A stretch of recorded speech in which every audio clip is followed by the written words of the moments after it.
Hi, my name's Steph. I first got in contact with Eating Disorders Queensland about 4 years ago as a mentee, as part of the EDQ mentoring program. That's a program that I'm currently involved in as a mentor as I celebrate 3 years of recovery from a 10-year battle with anorexia, bulimia, and binge eating disorder. So I thought I'd just jump on today and answer a couple of questions about recovery that seem to be quite common, and questions that I definitely had when I was looking at recovery and when I was deciding whether recovery was something that I personally wanted to do or not. So the first question is to do with the ED thoughts and feelings, and whether they, continue on into recovery or whether they disappear over time. Speaking from my personal experience from 3 years of recovery, some of those thoughts and those feelings do still come up. When I'm having a bad body image day, or say my anxiety is a little bit higher one day, some of those thoughts still do creep in.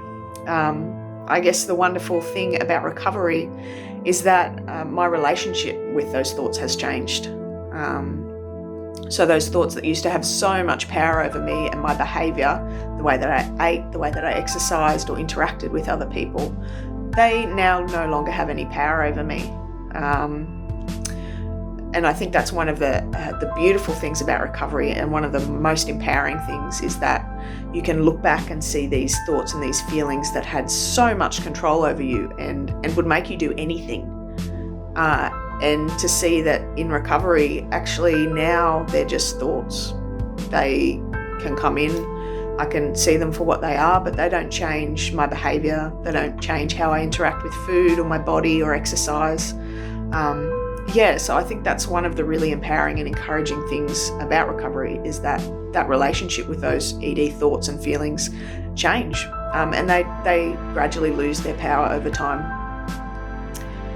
Another, common question, and one that I had a lot when I was recovering, is to do with those uncomfortable feelings and the urges, and how, to wait them out. This is something that I really sucked at. It took a very long time for me to learn how to sit with the discomfort of anxiety and the discomfort of, some of those really horrible feelings that recovery can bring up. And they're things that even early on recovery days that I still struggle with. So something that really helped me was a real practical step.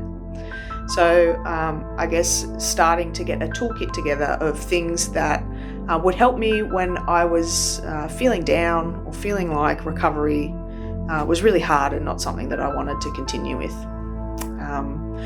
So when I was feeling happy or empowered and motivated, I would sit down and I would write a list of all of the things that I wanted out of my life. You know, whether that was to travel, to meet someone, to get my own house, or get a career. All these wonderful things I would write down, and on the other hand, I'd write down all the things that my eating disorder was taking away from me, and all the things that I couldn't do because my eating disorder wouldn't allow me to do. And this is something that I could come back to when I wasn't motivated, when I was really struggling, and look at and go, okay, well, if I do follow through with this eating disorder behaviour, look what I've got to lose. All this stuff that I really value and I really want, I'll lose. So that was one really helpful step for me.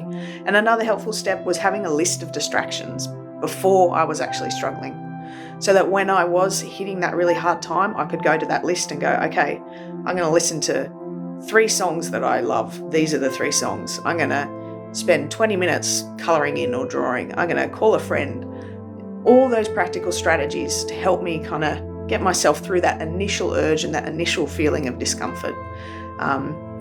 So I hope some of those practical steps are really helpful, and maybe something that people can kind of try. It's definitely something that helped for me. And I just hope a bit of my experience and a bit of what I've shared today can help each one of you out.